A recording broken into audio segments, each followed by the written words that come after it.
اللہ رب العزت نے کسی بھی قوم کو کوئی بھی مقام عطا فرمایا تو وہ مقام اللہ رب العزت نے اس قوم کو ادب کی وجہ سے عطا فرمایا۔ رب کائنات نے روئے زمین پر جتنی بھی مخلوق پیدا فرمائی اس کی مخلوق کے ضابطۂ حیات کے لیے اللہ رب العزت نے اپنی عبادات، اپنے حضور احکامات الہی کو ماننے کے لیے مختلف قاعدے اور قانون رکھے۔ کسی قوم کے اوپر روزوں کی فرضیت کو بیان کیا گیا تو کسی قوم کے اوپر نماز کی فضیلت کو بیان کیا گیا، کسی قوم کے اوپر سجدے کی فرضیت کو بیان کیا گیا۔ اللہ رب العزت نے الغرض اسی طریقے سے اس قوم امت محمدیہ صلی اللہ علیہ وسلم کے اندر جتنی بھی عبادات عطا فرمائیں، چاہے وہ عبادت نماز ہے، چاہے وہ روزہ ہے، چاہے وہ حج ہے، چاہے وہ زکوٰۃ ہے، جتنی بھی الغرض عبادات ہیں، تمام عبادات کی قبولیت کی شرط کو اللہ رب العزت نے ادب قرار دیا۔ یہی وجہ ہے صحابہ کرام رضوان اللہ اجمعین آقا علیہ السلام کا جس قدر ادب کرتے، احترام کرتے، اس کی روئے زمین پر کوئی مثال نہیں ملتی۔ حضور نبی رحمت صلی اللہ علیہ وسلم کے دیوان غلام جس کے اندر جتنا ادب پایا جاتا، اللہ رب العزت اس کے ذکر کو اتنا بلند بھی رکھتا اور اس کو ہمیشہ قائم و دائم رکھتا۔ سلطنت عثمانیہ کے ایک بادشاہ جس کا نام سلطان عبدالحمید تھا۔ سلطان عبدالحمید کی ویسے تو اس کے بہت بڑے کارنامے ہیں، سلطان عبدالحمید کی اس کی بہت بڑی سیرت ہے اور تاریخ بڑی پڑی ہے کہ اس کے کارناموں سے کہ اس نے اپنی زندگی میں روئے زمین پر کیا کیا نہیں کارنامے کیے۔ اس کے اندر عشق مصطفیٰ صلی اللہ علیہ وسلم کی جو شمع، جو روشنی جس کے اوپر اس نے کام کیا، اور پھر سلطنت عثمانیہ کو عروج دینے کے لیے وہ شب و روز جس طریقے سے وہ محنتیں کرتا رہا، اس کی مثال، اس کی نظیر کائنات میں نہیں ملتی۔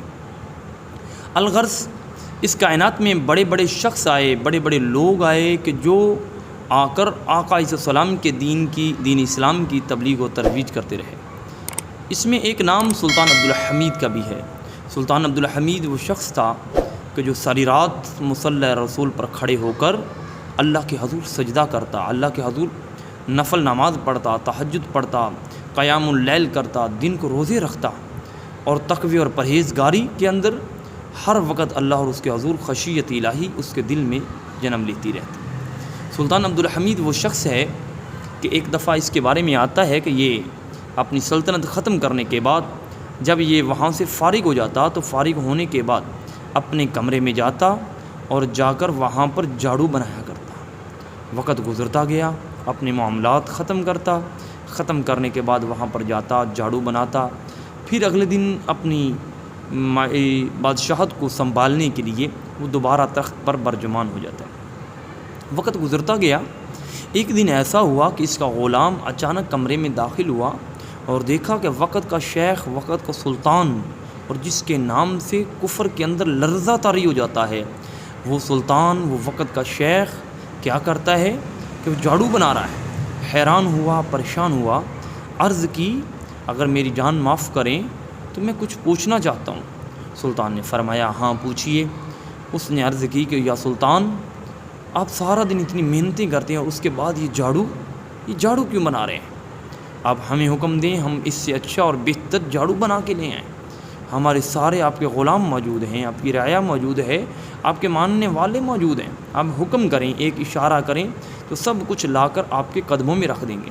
سلطان عبدالحمید نے اس کی بات سنی اور سن کر مسکرایا اور کہنے لگا کہ میرے غلام، یہ جھاڑو کوئی اپنی ذات کے لیے نہیں بنا رہا، اپنے گھر کی صفائی کے لیے نہیں بنا رہا، بلکہ یہ جھاڑو میں آقا دو عالم، شفیع معظم، سرور کون و مقام، تائیدار انبیاء، شہنشاہ العطا، امام الانبیاء کے روضہ اقدس کی زیارت اور اس کی صفائی کے لیے بنا رہا ہوں۔ اس نے عرض کی حضور یہ تو بہت بڑی بات ہے، تو آپ اس طرح کا جھاڑو بازار سے بھی تو خرید سکتے ہیں۔ سلطان عبدالحمید نے بڑا پیارا جواب دیا۔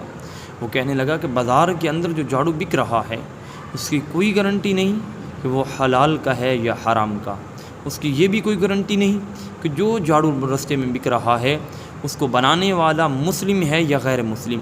میں جب جھاڑو بناتا ہوں باوضو ہو کر اور اللہ کے حضور درود پاک بھی پڑھتا ہوں، آقا علیہ السلام کی ذات اقدس پر درود پاک پڑھتا ہوں، میرے لب درود پاک کے نغموں سے تر رہتے ہیں، اور اس حالت میں میں کریم آقا علیہ السلام کی بارگاہ کے لیے یہ حقیرانہ سا تحفہ پیش کرتا ہوں۔ دیکھیے وقت کا سلطان ہے، لوگ اس کے ماننے والے ہیں، وقت کا اتنا بڑا شیخ کہ جس کی نظیر نہیں ملتی، لیکن اس کے باوجود وہ کیا کر رہا ہے؟ وہ جھاڑو بنا رہا ہے۔ کس لیے؟ روضہ رسول کے لیے۔ یہ ادب تھا کہ جس نے آج تک سلطان عبدالحمید کی یاد کو مٹنے نہیں دیا، یہی ادب تھا کہ جس نے آج تک سلطان عبدالحمید کا نام رکھا۔ یاد رکھیے، قومیں زندہ تب ہوتی ہیں جب ان قوموں کا نام اور ان قوموں کی پہچان ادب سے کی جاتی ہے۔ بیٹا ہمیشہ گھر میں وہی لائق اور فائق سمجھا جاتا ہے کہ جس کے اندر ادب ہو۔ آج کائنات کے اندر جتنا دیکھا جائے، نمازیں، روزے، حج و زکوٰۃ، ہر سال عمرہ شریف کرنے والوں کی تعداد بہت زیادہ ہے، مگر اس کے باوجود ہم سب ادب سے خالی ہیں۔ ہمارا نام صرف اور صرف نام کمانے اور شہرت کے پیچھے ہی ہم اپنی زندگیاں داؤ پر لگا دیتے ہیں، مگر اس کے باوجود ہم ادب سے خالی ہیں۔ اللہ کریم ہم سب کو ادب پر عمل پیرا ہونے کی توفیق عطا فرمائے۔